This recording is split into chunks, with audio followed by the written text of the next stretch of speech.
Hi, I'm back again in the chapter of life, loves, and what else I say? Yeah, anyway. Today I'm talking on the subject of be aware of deception. And deception is basically, it's a big word, but we used to call it lying. So you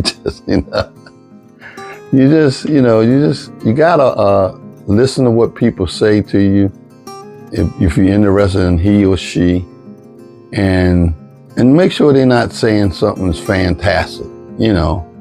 Oh yeah, the only reason I didn't pick you up, because my tire had a flat, then the engine blew up on me, and then my brother borrowed the car. Now if your car got blown up engine, how you gonna borrow the car?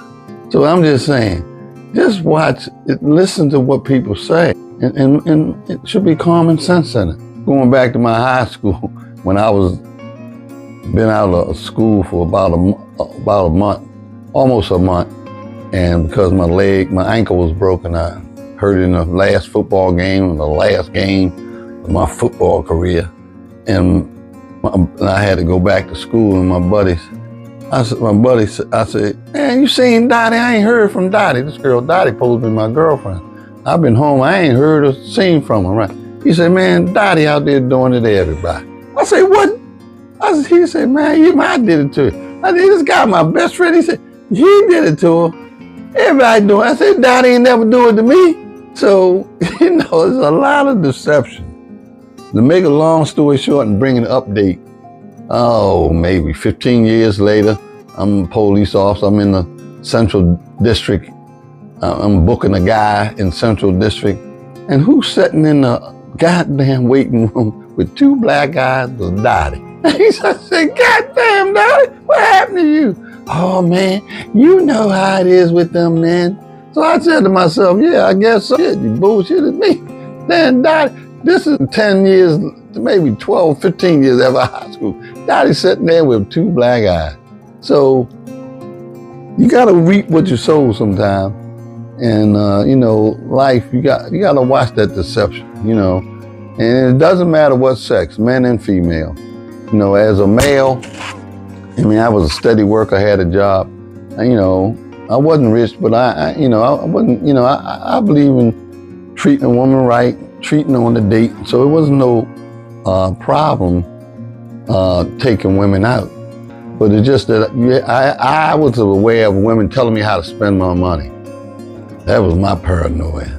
Anytime I meet you and you start talking about how to spend money on you on a date, I appreciate it because I already know I ain't gonna see you no more. Thank you.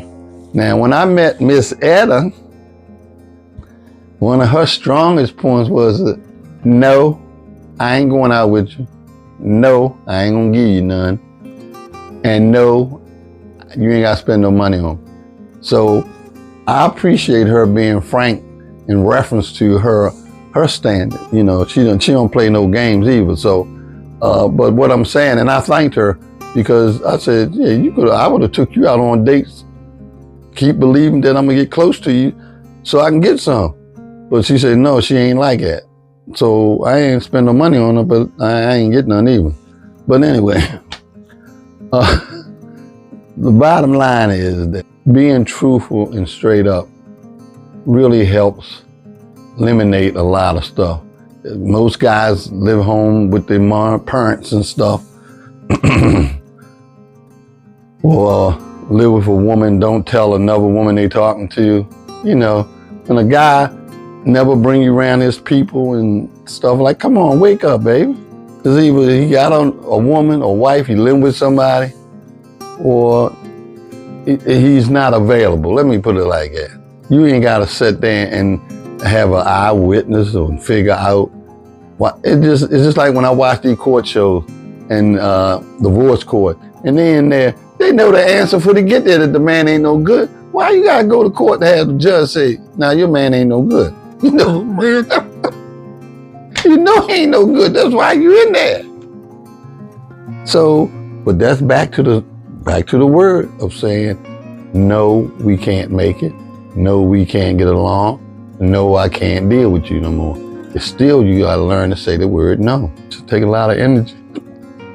Unfortunately for women, they have children by zero and just don't understand why that zero doing it to my cousin. Well, he was a zero before he met you, babe. And how about the men that already got 2, 3 kids and a woman get involved with them and she thinks she's gonna straighten them out? I don't get it. This to the subject, what I really want to talk about, you women. Don't be so quick to go to bed with a man. At least learn his middle name first. You might know his first and last, but you don't even know his middle name. You're going to bed with him. And I'm going to tell you how men think. The quicker a man go to bed with you, he puts you in a category. That's an easy one. Oh yeah, that's an easy one. I'm telling you. We put you in a category and you wonder why I always get stuck with the same men. Because you give it up too quick. You don't even know his middle name and you're giving it up. So my advice to women, as I've said this many times, don't go to bed with a man too fast. If you think he's the one for you, if you think this is a special relationship you want with this man, but if it's just a booty call, who the hell cares? You do it to him, don't know his name, move on. But that's if it's that, you know. And you gotta be careful. Stuff out here kill you. So you can't be doing no one night stand. I'm not bragging, but I say this. I dated a lot of women, but I ain't never had a one night stand. I never was that paranoid. I was never that desperate. And I always said this to myself. I used to say, damn, she give it up to me, she giving up to anybody. The hell you giving up to me for? I ain't got nothing special.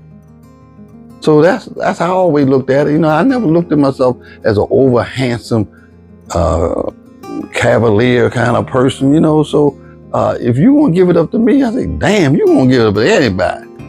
So that's how I stand to you lovely, fine, beautiful women.